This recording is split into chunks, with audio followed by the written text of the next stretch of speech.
I'm focused on his spirit cause it keeps me from his fire. The Holy Ghost was with me, so my fear I leave behind. My sins were all diminished when he took that breath and died. And if you think I'ma give up on my God, the devil is a lie.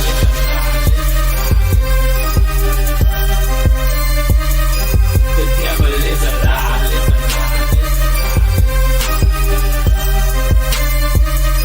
The devil is a lie. Hello. Welcome to Black Tea News. I'm your host, Christina Barr, and today we're going to be talking about an interesting story from Axios about how Democrats are getting told to get shot for the anti-Trump resistance. So they're starting to feel how crazy their base is. But, these Democrats have made their base crazy. So we'll see how crazy they have to up their level for in order to appease their voters. And it's interesting that they came out with that article just about how nuts they are and how nuts they're demanding the Democrats be. And we have these reports about ICE agents targeted into ambush attacks. So we'll go through that and talk about that as well.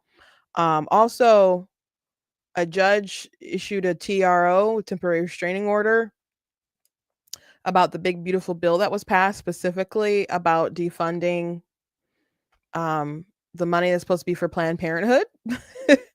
And I don't know if there's an update on that. I haven't looked at that today. That news came out last night, but it's incredible that these judges keep doing this crazy stuff. And it's like, bro, this isn't even just Trump that did something. Congress, who controls the power of the purse, actually passed the bill and he signed it. So what do these judges think they're supposed to do? Or they're supposed to look at the law and interpret the law, right? Anyway, I mean, they could deem if something was unconstitutional, sure, but that you're just climbing up a hill with a boulder, and I don't think you're gonna get to a place that you want to end up. But anyway, before we jump into everything, I want to thank you guys for tuning in, jumping in the chat and jumping in the live, and those of you who are watching back later. If you like what I do here, please consider leaving a donation on the website, because it just costs a stream on my site, all that good stuff you guys can support. I very much do appreciate you guys. You guys can also check out different merch that's available on the website, like different t-shirts and different mugs and so on. So go ahead and check out that stuff. I encourage you guys always to check out some of my books that I have available on YouTube. Well, not if you're watching on YouTube or Facebook, there's a link in the description that'll take you to an Amazon page where you can see some of my stuff. But if you go on the website and you're on the merchandise page, there's a banner that at the top that'll take you to my book website where you can learn more. And they have on my website, it's Ninja Does Publishing. I guess I'll see if I have a yeah. Oh, hold on. That's the actual website where my books and stuff are at. So if you want to check that stuff out later. But on that website, I do have like a parental a parental page where you could see what's in the books and other things like that. Because sometimes a lot of times people ask, like, is this appropriate for my kids? And my answer is, I don't know, because I could tell you what I would show if I had kids, or what I would kind of gauge. But sometimes like kids will come up, not kids, but like young, maybe like preteens or young teens will come up to the table and start looking at stuff. And I'm like, oh, that's a little too old. And they're like, I read books like this all the time. I'm like, oh, okay.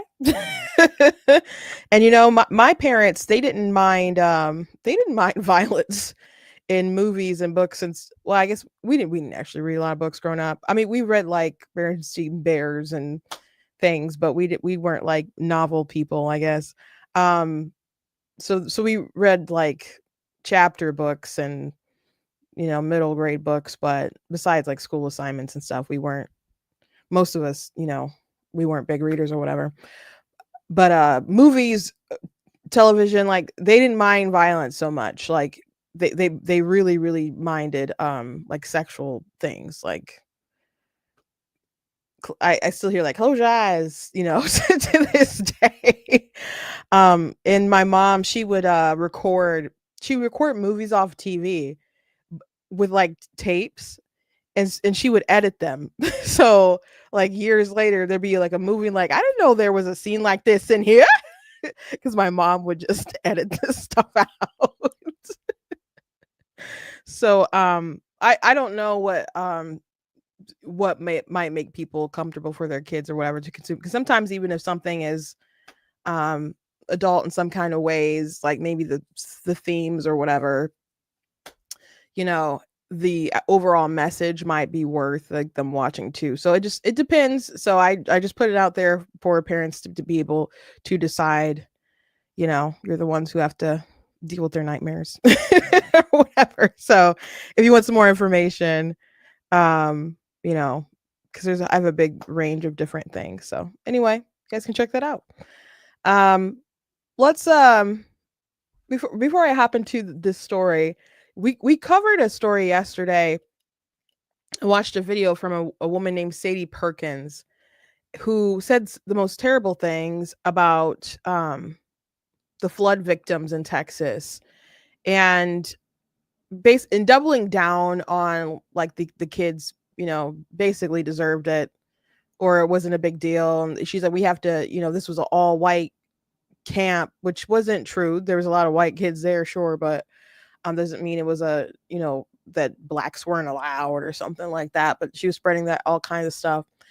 And it was like, if it was Latino kids, nobody would care, you know, et cetera, and just saying some crazy stuff. Turns out her boyfriend is a pastor of a church, and so people were like adding the church, and I heard some people say online that the church was acting like they didn't know her or whatever, and then people kept calling them out or whatever. I don't know. I just saw their statement saying that she's like affiliated with them, but she's not in leadership. If I was that pastor, I would that'd be my ex-girlfriend. The pastor did issue an apology toward the church and the people, just people in general, and said that, you know, Sadie's comments don't, you know, reflect their values. And it turns out, like, I was reading his apology or whatever, and it said they were Unitarian Universalists. I'm like, and so they're people of like, it's like a leftist progressive sort of church where all things, I guess, are valid. And so they're not Christian. They're, you know, I guess they believe a lot of stuff about social justice and other things like that. And there's an issue when you believe in social justice as opposed to like actual justice. And so I'm not surprised that his girlfriend, and don't tell me that you didn't know your girlfriend had like wacky views like that. Maybe people, I mean, people can surprise you about what they're capable of. But when you're obsessed with social justice as opposed to just normal justice, like or biblical justice, you can say things or see in that lens of the racial dynamics and the power dynamics. And that's why she's like, well, reminder, these are white kids who died, and they wouldn't feel the same way if they were Latino kids or black kids. So hold on a second. We don't go out there, like, think about those things before you put on your rain boots and go rescue these kids. They're white kids, because they don't actually care about real justice. It's just about social justice. And they claim they're supposed to be about equality, but people throw around equality and don't mean it. People rarely mean it, especially like folks on the left. So I'm gonna have to do another video on that. I'll probably like do a TikTok and post it on Facebook or something. But he shouldn't have issued an apology without stating, by the way, she's now my ex-girlfriend. But there's an issue when you're into those racial dynamics, and that's just full on display. Full on display. So, I'm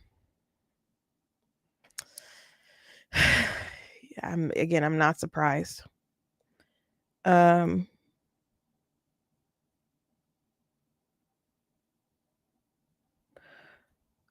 said, funny thing about saying it wouldn't get the same attention if they're brown kids is that the left is silent on the 250K to 300K missing, presumably brown children that were smuggled across the border. Yeah, a lot of people just don't believe it.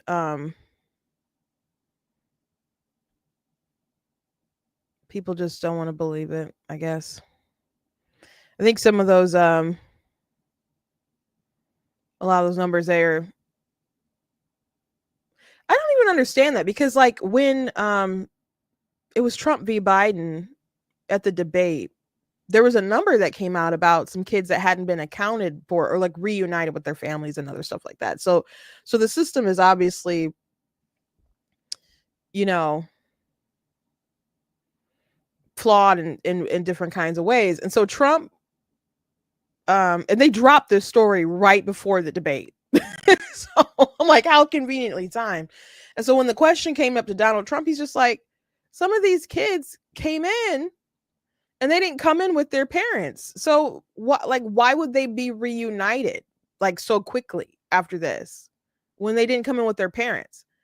And that was when the internet went ablaze and Twitter went ablaze with people on the left saying, because he said coyotes brought them over.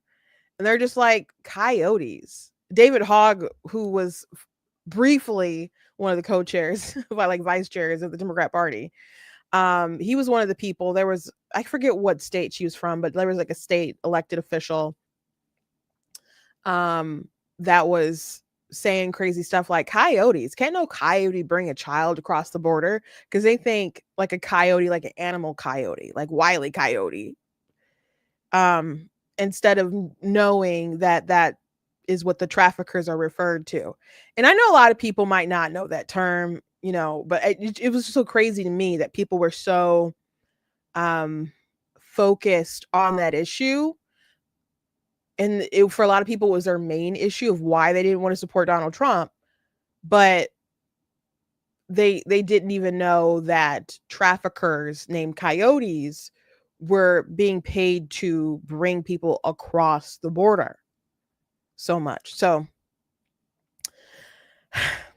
anyway, I'll do a follow-up video with that about Sadie later. But there's an issue when you believe in social justice and not actual justice. There's a passage, well, in the Bible, when they have to put the lamb before the Exodus happens and the Israelites have to put the lamb's blood on the door. The reason why they had to do that is because they themselves were guilty of sin. And there's other scriptures, not elsewhere in the Bible, that talk about their sin was that they were accepting of other gods while they're in Egypt. Now, if we think in the role of the oppressed versus oppressor dynamics and absolve them of responsibility because they were in that situation, you could go like, well, they're oppressed, they were enslaved, they were made to do that, like they were trying to survive, or they were influenced by their culture, etc., etc. And God's like, okay, with the Egyptians, they're obviously guilty of serving false gods too, but so are the Israelites. They're guilty of serving false gods. So they had to do the Passover to be absolved of their sin, but they still committed it. So what I like about the Bible and Christianity is there is accountability. There is accountability. God is equally just and equally loving, and he's merciful, but he is just, and there is wrath involved in his nature. A lot of people like, well, that's mean. I don't like to think of God like that. His wrath is just. And thank God for Jesus, who took that wrath upon himself on the cross. And I hope, if you're out there and you're not a believer, that you get it together so you don't have to take the punishment of your own wrath that you have accumulated. Anyway, speaking of wrath, let's talk about the story from Axios that came out that Democrats are told to get shot for the anti-Trump resistance. This is an incredible admission, I suppose. This is for most of this article, it seems like this is a case of a random act of journalism, which Rush Limbaugh used to say. Democrats told to get shot. That's so crazy. At town halls in their districts and in one-on-one meetings with the constituents and activists, Democratic members of Congress are facing a growing firm of demands to break the rules, fight dirty, and not be afraid to get hurt. Why it matters. House Democrats told Axios they see a growing anger among their base that has, in some cases, morphed into a disregard for the American institutions, political traditions, and even the rule of law. This idea that we're going to save every norm and that we're not going to play Republicans' game, I don't think that's resonating with voters anymore, said one House Democrat. And it's funny that people say that, like, oh, the Republic, we got to play their dirty game. The Republicans are so tame. Republicans are so tame. Like, we got to play dirty like they do. Are you kidding me? Like, Trump is like, I don't know, not the only one, but he's very like backbone, like we're gonna stand up and fight, but it's still not like necessarily dirty, and he'll take the fight to them, like, oh, George Stephanopoulos, ABC, you're gonna say some shady stuff to me, okay, I'm gonna sue you. I'm gonna sue you for the lies that you spread. Okay, so he'll still take it to them, but the most bold thing that I've seen Republicans do, and this was bold, but it was a risk, was when they held up Garland's seat when Obama was president, and McConnell was like, we're not gonna do the advise and consent thing. We're not gonna see him. we're just not gonna do it. And then Obama's all ticked off, and the Democrats are ticked off. I have people to this day that I know are still angry about it. When Trump appointed got his first appointment, I had friends that were just like, they stole this seat. But the Democrats were also kind of laughing because they were so convinced that Hillary was going to win, and like, well, Hillary's just going to pick someone more radical. But of course, Garland was very radical himself, and they lost. But that was a huge gamble. That was the most bold thing I've ever seen them do. But Democrats have been breaking norms for a very long time. So this idea that Republicans, they haven't put to a vote to break the filibuster, have they? Something that the Democrats wanted, and as soon as Trump like wanted stuff, they're like, we should keep the filibuster. We should keep it, because they just want the rules to apply to their side. Anyway, it's just funny that they think that. Like, the Republicans are not like gangster or something. Another told Axios that a sense of fear and despair and anger among voters puts us in a different position where we can't keep following norms of decorum. Axios spoke to more than 24 House Democrats for this story, with many questioning and amenity to offer candid insights about their interactions with constituents and activists. They're them saying, oh, we need to throw out norms, we can't just act the same way that we've been acting. They should not listen to these people. These crazy people are probably like these activists who were on college campuses throwing hissy fits in 2015, 16 or whatever, and they're grown up now and they really want to take over the Democrat Party, and now they're saying, go out there and get shot for the resistance, guys. That people want some freaking normalcy. People are moving away from the Democrat Party because they are not normal. Do you think Trump is just that appealing? Do you think Republicans are just that appealing to people who are in the middle, who are moderate Democrats, who are traditional Democrats? You think that all these people Go look at a map with all the counties that just flipped over to vote for Trump from like Biden. Like Kamala only had like positive trajectory to like the wine country folks. Like Trump is not that appealing to people. It's just that they are so radical and they double down on 80-20 issues. It's amazing to me. The sports, the trans stuff, that is an 80-20 issue, and they still double down on it. It's insane. The bathroom stuff, they still double down on it. The border, Trump, it's popular. Wanting to enforce our border policies, which the Democrats agreed with not too long ago. Go watch some old clips of Hillary and even Obama and other people talking about the border. People knew that it needed to be enforced back in the day. It's just, I don't know, this Kamala generation is just like, no, we should abolish ICE and we're not going to detain anyone. And, you know, a wall is a vanity project, et cetera, et cetera. And they knew that they were screwed because then she started making commercials using pieces of his wall. So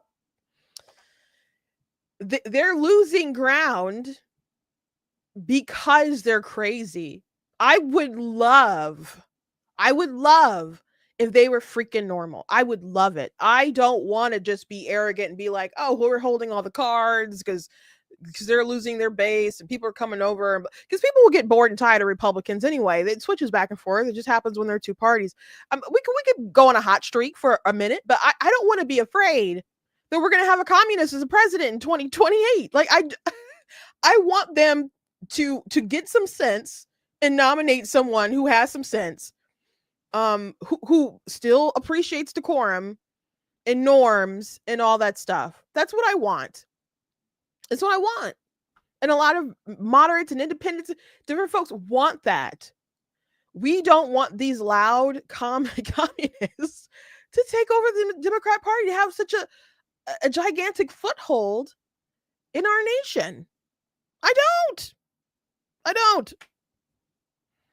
So, zoom out. For months, Democratic lawmakers have fumed at their base demands to fight harder, misunderstand the lack of legislative and investigative power afforded to the minority party in Congress.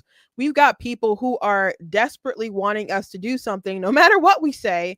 They want more, said Rep. Brad Schneider, the chair of the center-left New Democratic Coalition, told Axios. Liberal voters have angrily accosted Democrats at town halls for, in their view, not doing enough to counter President Trump's agenda. In response, some Democrats have tried to up their ante, heckling Trump, mounting rogue impeachment attempts and getting tackled by law enforcement, and even indicted in their efforts to scrutinize the president's deportation campaign.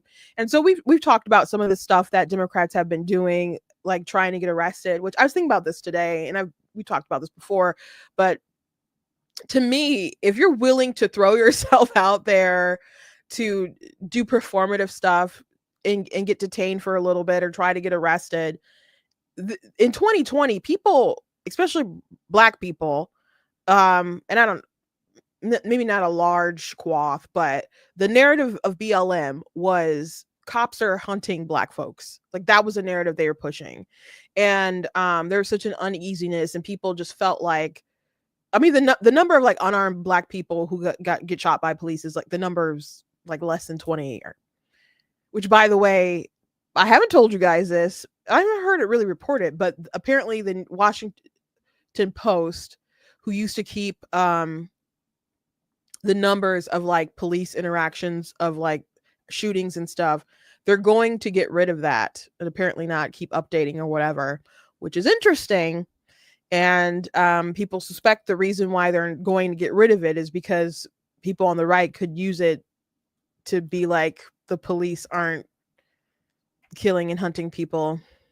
Just look at the data. So anyway, but people didn't know it was 20, less than 20. Like they thought the number was really high, and people just had these skewed perceptions. I remember seeing a I don't know, like a doorbell cam or something, some kind of video footage of a little girl in her neighborhood, and you just saw her like run and hide all of a sudden. And she ran and hid because she saw a police car drive by. And people in the comments were like, "Oh, it's just so sad that this is so sad that she feels this way, and America's so unsafe." And I'm like, it is sad that she feels this way. Like, what if she gets into a really dangerous situation and she runs away from the police because she's afraid they might do something to her instead of trying to be there to serve and protect? And that's what we've put into the minds of people. So anyway, whether it's true or not, which, you know, the narrative and the feeling, the heightened feeling that was in the country during that time, this just didn't bear out in reality in the data or whatever, but people felt that way. So people felt like if you call the police on a black person, it's a death sentence.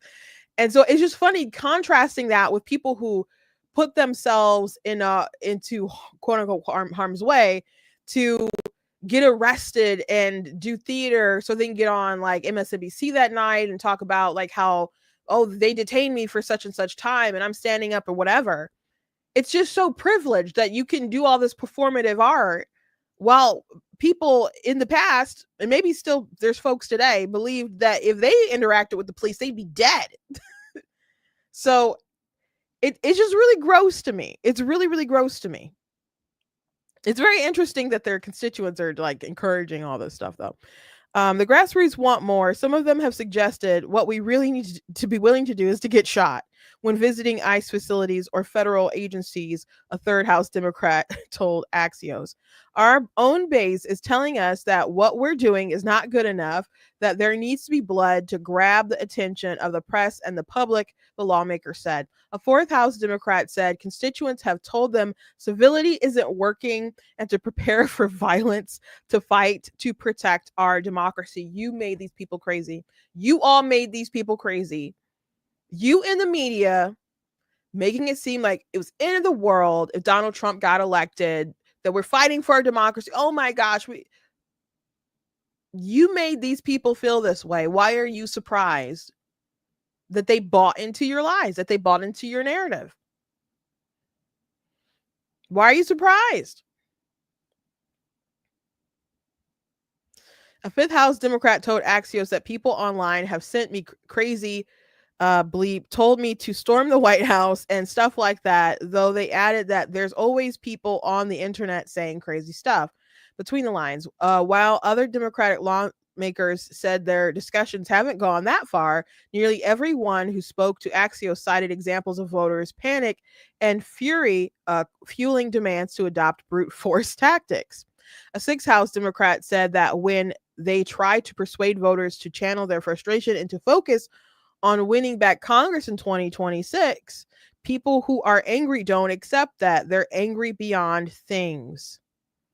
It's like the Roman Colosseum. People just want more and more of this spectacle, said a seventh lawmaker. That's why a lot of people do this nonsense, because they're doing performative stuff to get on TV, to appease their constituents, to just look like they're doing something. Like Cory Booker, he spoke like 24 hours in the Congress or something like that. It didn't end up doing anything, but they're like, oh, well, Cory Booker, he's out there just talking. It's performative. I want people to actually accomplish stuff. You know, if it was me. Schneider, like other Democrats, told Trump impeachment efforts have proven extremely popular with grassroots voters, and that even as he has tried to shoot them down as impractical, some simply find the idea irresistible. Guys, he already beat 2 impeachment cases. Like, grow up. A Rep. Ro Khanna, a high-profile progressive, said he believes the most effective pushback to Trump's unconstitutional actions is to model a reverence for the Constitution and the rule of law. This lawmaker, I will not forget, he's one person who said that if you can't afford to pay employees like a higher wage or whatever, then you just don't like deserve for your business to exist or whatever. Which is what FDR believed too, by the way. I'm like, how do you get to tell people that their business doesn't deserve to exist? Oh. Many lawmakers said these voters, he did try to clean that up and he went on like Ben Shapiro's show or whatever. because he had, I'd have said his feelings, and everyone's like, that's actually crazy. Many lawmakers said these voters tend to be white, well educated, and live in upscale suburban or urban neighborhoods. Are you guys surprised? Are you surprised that it's the white progressives who are wealthy, who want them to act crazy, who are telling them to do theater? Are you surprised that theater kids are telling their politicians to be theatrical? Are you surprised? Because real people have things to do. Real people have jobs to do. There was one very viral video of a Black woman. It might have been in New York, where she's trying to get past some kind of protesters barricade, and she's like, I have to go to work. I have a job. I have to provide for my family. And then there's this white dude who's like, ooh, a job. Ooh. You know? I'm not surprised that they're saying it's upscale suburban folks who are telling them to do this stuff. They say well educated. Just because you got educated doesn't mean you didn't get indoctrinated. I mentioned at the beginning of this, like those kids back in 2015, 16 who were acting crazy on college campuses, and people are just kind of, the mainstream media and folks are just kind of ignoring, like, they'll grow out of it. They didn't grow out of it. Now they're trying to take over the Democrat Party. And they're telling their legislators to be willing to be shot. That's crazy. That's crazy. What I have seen is a demand that we get ourselves arrested intentionally or allow ourselves to be victims of violence. And a lot of times it's coming from economically very secure white people, said an 8th House Democrat. Not only, I wonder what is the ethnicity of that particular Democrat. And if they are hearing, it would just, I guess, be kind of funny and sad if it was like these white constituents telling like a brown person, like, no, you have to get shot for us. Oh gosh, this is good tea.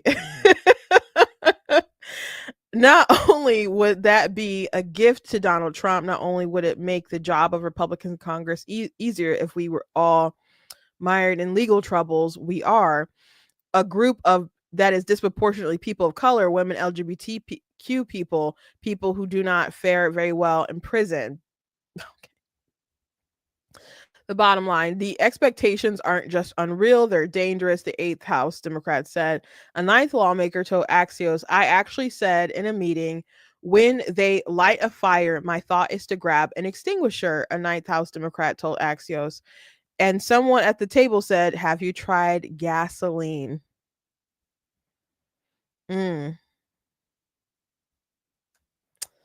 Yeah, that's that's the end of it. Isn't that wild?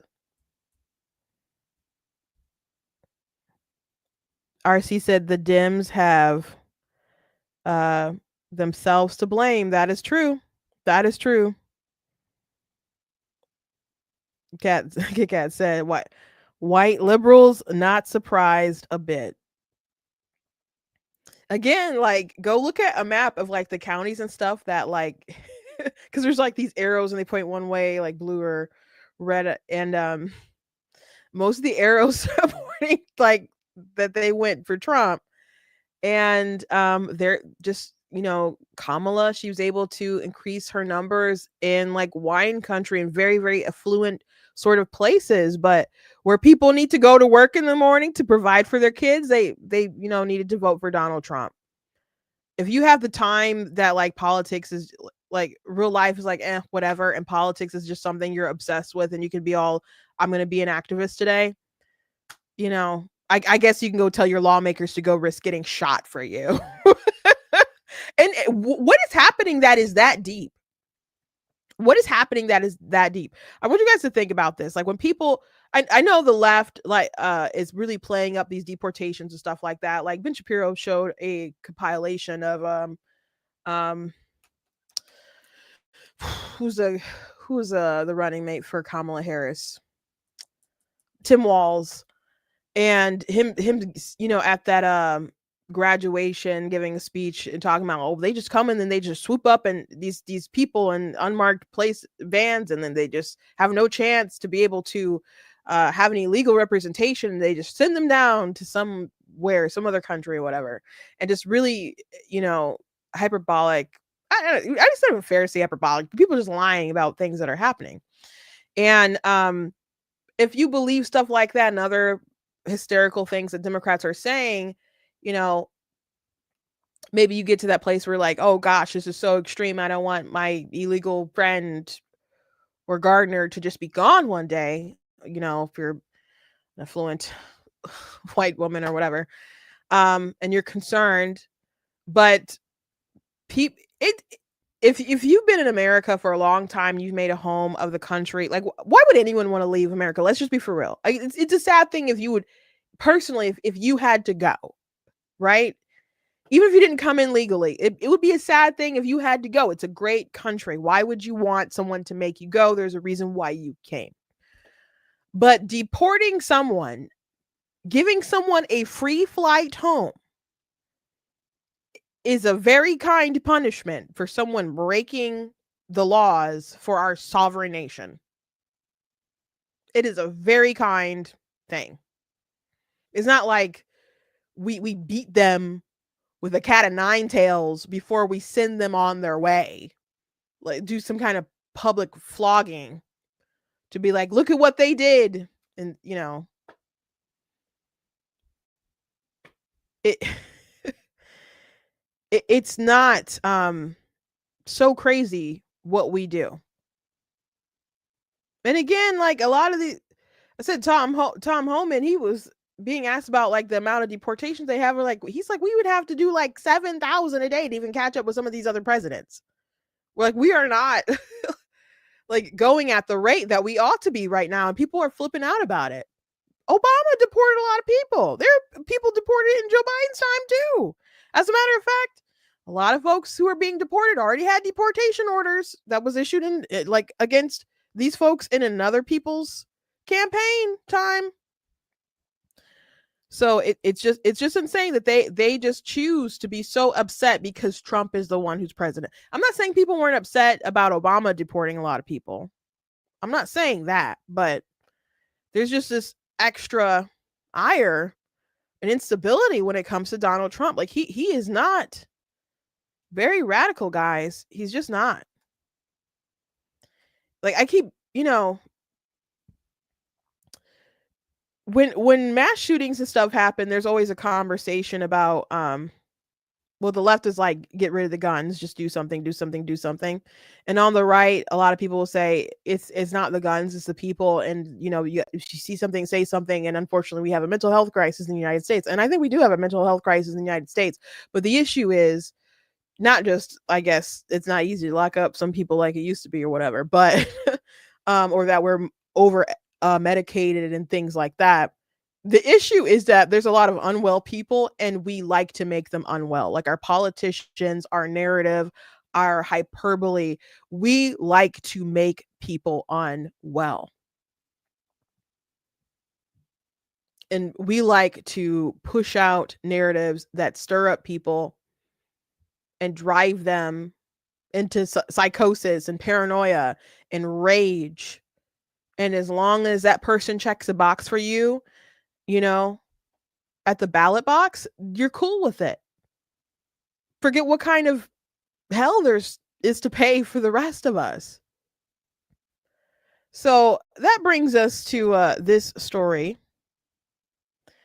ICE agents targeted in 2 ambush attacks in recent days. The story is coming from Fox News. But a lot of people are reporting on it, so it's not just like it's a Fox-centric story. I just picked the Fox News article.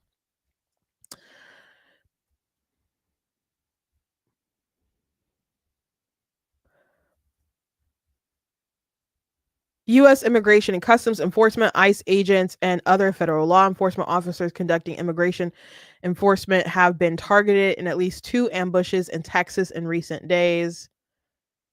The Justice Department on Monday named 10 individuals charged with shooting a police officer in the neck and opening fire on the other correctional officers outside the Prairieland Detention Center in Alvarado, Texas. On the 4th of July, the group donning all black allegedly first began shooting fireworks at the facility, which is being used by the Department of Homeland Security, DHS, to hold people related to immigration violations or awaiting deportation.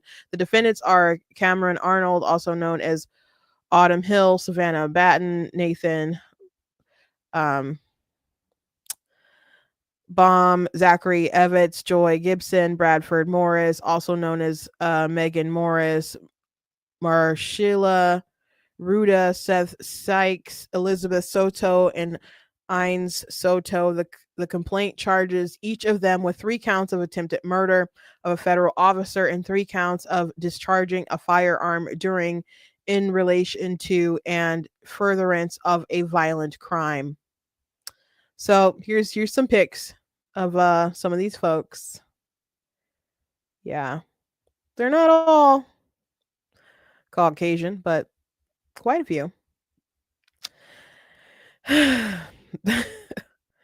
On Independence, I wonder what's all their backgrounds, but on Independence Day, a group of about 15 rioters violently attacked the ICE Prairieland Detention Center in Alvarado, Texas, and shot a local police officer. DHS Assistant Secretary Tricia McLaughlin said in a statement to Fox News Digital. The officer sustained an injury to his neck and was transported to a nearby hospital. Thankfully, he was since been discharged and expected to make a full recovery. Approximately 10 minutes after the convening at an ICE facility, one of the 2 individuals broke off from the main group and began to spray graffiti on the vehicles and guard structure in the parking lot. Authorities said photos included the criminal complaint filed in the Northern District of Texas show vehicles tagged with the messages ICE Pig and FU Pigs. Correction officers dialed 911 and Alvarado police officer responded to the scene. Immediately after the officer got out of his vehicle, one defendant positioned in nearby woods allegedly shot the officer in the neck. According to the complaint, another assailant wearing a green mask and standing across the street then allegedly fired 20 to 30 rounds at unarmed correctional officers who had stepped outside the facility. Yeah.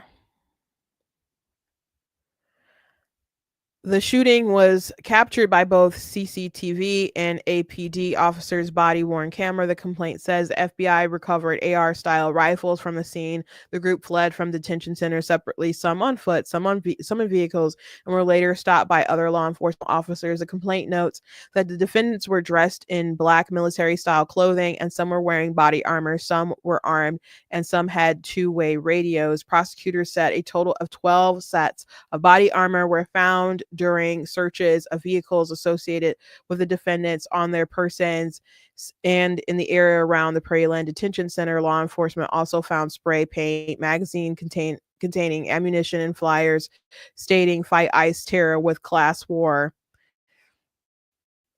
Okay. And free all political prisoners. A flag was found that read "Resist fascism, fight oligarchy." There's Bernie's word, oligarchy, which he's been saying for a long time. Zohran Mamdani also uses that kind of language and stuff. And they're like, we gotta Trump's a fascist. All this is fascism. No, it's not. No, it's not.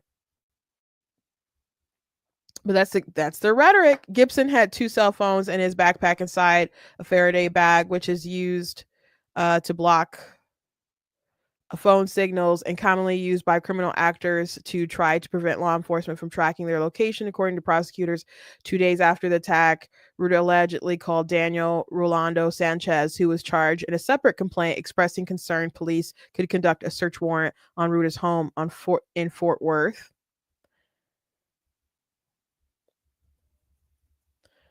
Whatever you need to do, move whatever you need to move at your house, Ruda said, according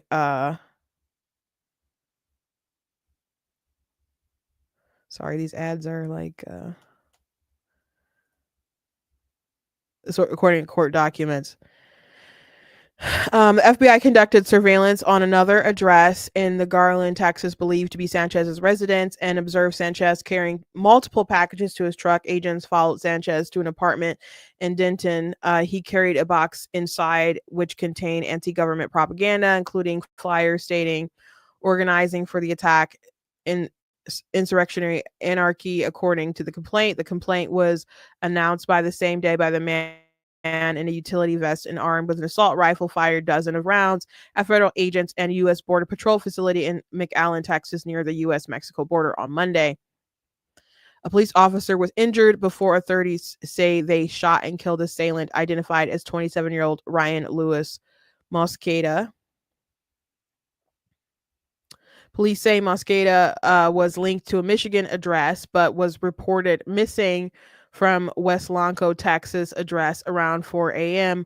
Monday. West Lonco is about 20 miles from the Border Patrol facility. Hours before the attack in McAllen, Mosqueda's father was stopped by West Lonco police around 2:30 a.m. for a traffic violation, according to the police spokesperson Heriberto Caravillo. The father told the police that he was looking for his son, who he had psychological issues and was carrying weapons in his car. Caravillo told the Associated Press. Police say the white two-door sedan that Mosqueda drove to the facility had letters painted, possibly in Latin, on the driver's side of the door. What it means or whether or not it is an underlying reason for him being there, I don't know, Rodriguez said when he was asked about the graffiti. Deputy Attorney General Todd Blanche said Saturday that the Justice Department was closely monitoring the attacks of DHS detention facilities in Prairiland, Texas, and Portland, Oregon, and are coordinating with U.S. AOs and our law enforcement partners. He said the post to X, the department has zero tolerance for assault on federal officers or property and will bring the full weight of the law against those responsible.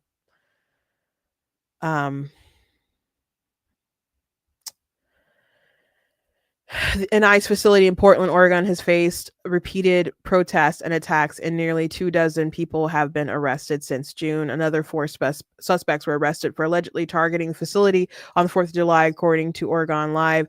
Those defendants are Jeremy Andrew Hummel, Andrew Lee Wyatt Markham, Riley Freeman, and Ian Joseph McCarthy. This is all insane, guys.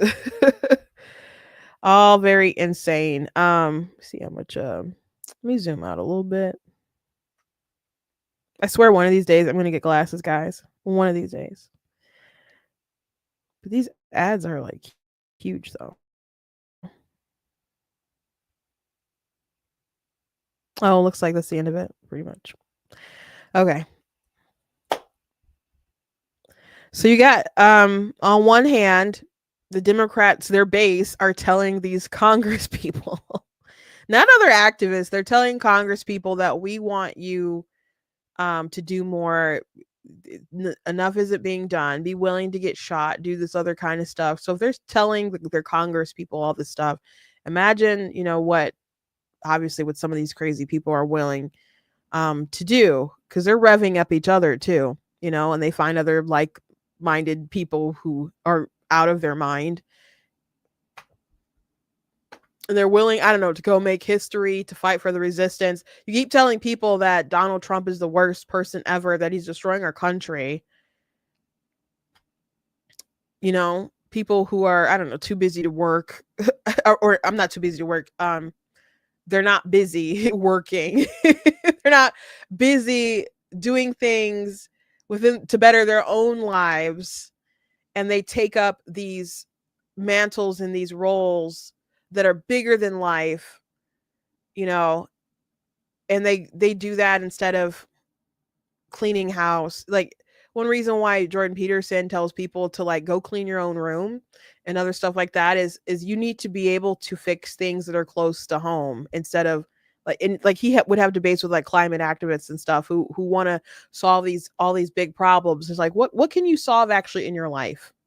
Because trying to make developed nations like the third world so they can or make third world countries starve to death and stop their economic revolutions because you don't want them to burn coal isn't good. Right. And then a lot of these people who are so green energy, they'll oppose things like nuclear or whatever because they're insincere. for things that are actual clean energy or whatever that could be feasible. So much there's so much that's politics, and then there's people who are duped by the folks who are playing politics, and it's sad. But we do have a mental health crisis in our country, and it just gets worse by our politicians. People want folks to be mentally unwell. They want them to be duped. They want them to live in realities that are contrary. Well, not even realities. They want them to live elsewhere outside of reality. They want them to live in some kind of realm that is contradictory to the actual truth. I mentioned the other day, as a reminder, like the Jussie Smollett case that happened when he went out there and told people that he was attacked, by guys in MAGA hats saying this is MAGA country, and it's Chicago, by the way, and it's a polar vortex, and it, like, a lot of things were really dumb about the story, and all these people came to his aid and was like, oh my gosh, this is what happens in Trump's America, and this is indicative of the times, etc., blah blah blah. But his story was false. He lied.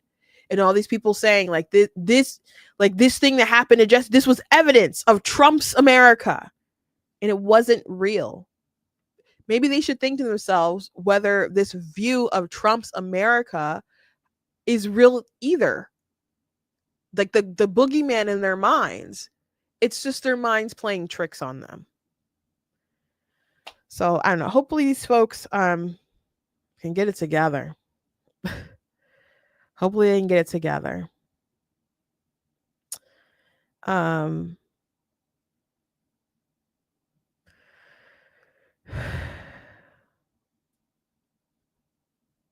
Anyway, the last thing I want to mention, I already briefly mentioned it. I don't have a lot to say about it. It's just insane. But there was a TRO, a temporary restraining order, put out regarding the big beautiful bill, specifically the portion about the defunding that was going to hit like Planned Parenthood and stuff. So it's only like a year that Planned Parenthood will be defunded. And the Hyde Amendment does prevent federal funds from like funding abortion, but the fact that Planned Parenthood is still funded by the government is a way to subsidize and to subsidize abortion, because they are an abortion mill. It's not that they don't do other things, because people will take offense to saying, oh, they only do abortions. They don't only do abortions or whatever, but there's a lot of like other clinics for women or whatever that will do more that don't have abortion.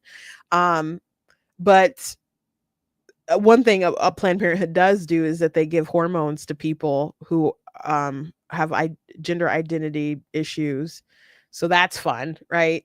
So another reason why I think they should be defunded. But what Planned Parenthood will do to inflate their numbers is that if someone comes in for an abortion or something, they will pad their numbers by offering other things. Like maybe they'll give them a pregnancy test thing that they can take home, or they'll give them some, a screening for an STD, and maybe do something else. So even if they come in for like an abortion, they'll do like 3 other things for them, and it'll be like a small interaction, not something that's like big and invasive like an abortion or whatever. And they'll say, okay, well, that was only a quarter of what occurred when they came into Planned Parenthood. So you can, a Live Action did a video about that some years ago. That's very good. You guys can go actually look at the resources, and they sourced the stuff in Live Action's video about it. And I actually looked, at their sources, went to Planned Parenthood and their yearly annual report thing, and looked at their numbers of interactions and stuff and did the math. I'm like, they're right. they it's only, like the abortion, they are an abortion mill. That's how they make their money. That's their business or whatever. That's what they're known for. But they do pad their numbers quite a bit.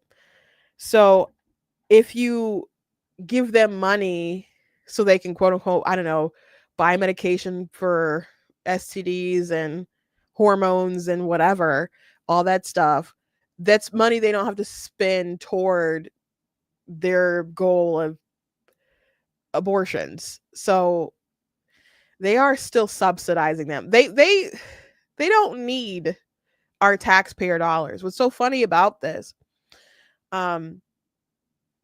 besides the judge having the audacity to do this and Planned Parenthood thinking that they can do this, that they are owed our tax dollars like this.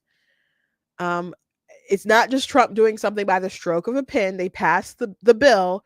The Congress has the power of the purse. And so a judge, and to think that they could be like, no, we're not, you can't just stop giving them money. That's not right. That's insane. It's insane to me. But people will tell you all the time, if someone has an abortion, it doesn't affect you.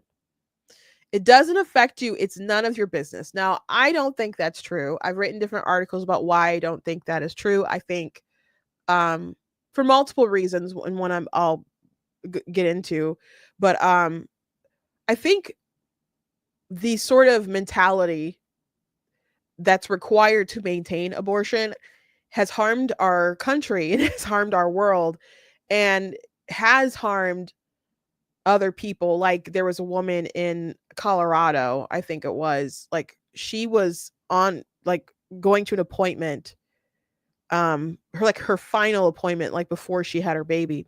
She was hit by a drunk driver. And so she wanted to seek justice, not only for herself, because she obviously lived, but her baby didn't. Her baby didn't survive. But the abortion lobby fought against her getting any kind of justice legally in that case because they didn't want her preborn child, which by the way was viable and almost about due because this was like her last appointment. If they had said that that was a baby, if that was a person, that would begin to creep up on their industry, which in Colorado, they do late-term abortions, and there's a very famous abortion clinic out there, which actually they closed down because Warren Hearn retired. So your mentality about, oh, the preborn aren't persons, that affects people who want their children when they get into those kinds of situations, right? That's why you'll on Jubilee, when you had Lila Rose debating a woman about Scott Peterson, she brought up Lacey and how she was killed by Scott Peterson and she was very pregnant. She's like, was that not a baby? And she's like, no, it wasn't. No, it wasn't. The baby doesn't deserve justice. Like justice for Lacey, but not the baby. They can be like that because that's how they have to protect abortion. I think the culture and the mentality absolutely affects our world. I don't buy your abortion doesn't affect you. I don't. I saw someone do a tweet and they're like, dancing to some music on TikTok and they're saying, how the world, they were like spinning in a circle, whatever, like how the world kept spinning after I had my abortion, just to, to say like she had an abortion didn't affect you. And I didn't do it, but I should go back and find the video and respond to it. And I was just gonna like do the same thing and be like, the way the world would keep spinning if you were killed tomorrow. Like there's a lot of people die every day and you don't know their names. That doesn't mean that they're not entitled to some kind of justice. Doesn't mean they're not entitled to some kind of justice. But one of the big reasons why these people's abortions or affect you is because they absolutely want your taxpayer dollars to be involved. They absolutely want you to pay for it. Planned Parenthoods, organizations or whatever, they've sued to make even Christian organizations have to cover abortions, and they've like I think failed in some cases and maybe are still fighting in others. But they want people to pay for it because if you can get people's taxpayer dollars involved, that's a way to legitimize it and expand the numbers. It's one of the reasons why SNAP can pay for pop because the pop lobby, the soda lobby wanted to get that government money to pay for them. So they paid for studies that were like, oh, well, this is a good way to increase calories. And if people said, no, we can't include that, be like, you hate poor Black people. and you don't want them to have their fast calories, how dare you? So if they can get government money involved, it's a way that they just legitimize themselves more, so they can always have that cha-ching, attached to them, that money attached to them. So yeah, they want your money involved, and the more people who have the funds provided by the government to do that stuff, it just completely, it keeps their business going, sure, but it also ingrains it into the culture as people keep using it more, doing it more, etc. So yeah, they're lying to you when they say abortion, someone else's abortion doesn't affect you, because they want you to participate in it. They want you to participate in it. Anyway, I had a comic book that I wanted to show you guys regarding this issue, but we had some other interesting news that was a little bit more pressing. So we'll probably talk about it tomorrow, because it's ruffled some feathers, and I want you guys to see some of these ruffled feathers. But anyway, I want to remind you guys that Thursday and Friday, I think Friday as well, but Thursday I will be helping prepare for the Salute Our Warriors event that is raising money for the Fallen and Wounded Soldiers Fund. It's an organization that helps veterans in need and their families in need and stuff. So I've been working with the Brighter Michigan PAC has been working with the group for a long time, and I've been a part of this event for several years now. And if you've followed me for a long time, you've heard me talk about it before. But I'll be helping them set up for it on Thursday. So it's going to be a really cool event, and going to raise a lot of money for veterans and a good organization. So I'm happy to do that. So anyway, that's what I'll be doing. Moving chairs and putting up tents and, just getting stuff ready for that. So I want to do my part. So that's what I'll be doing on Thursday. So we'll be back tomorrow. I probably on Friday too, because probably won't be able to do a show on Friday either, because we're gonna have to cut it short and move it earlier. So I probably not on Friday, but Thursday for sure I will not have a show. And I'll give you a final decision tomorrow. But anyway, thank you guys for watching, for viewing. And I hope you got good weather on Friday. That's one of the event actually is. I hope it's good weather. But anyway, God bless you guys, and I'll see you tomorrow.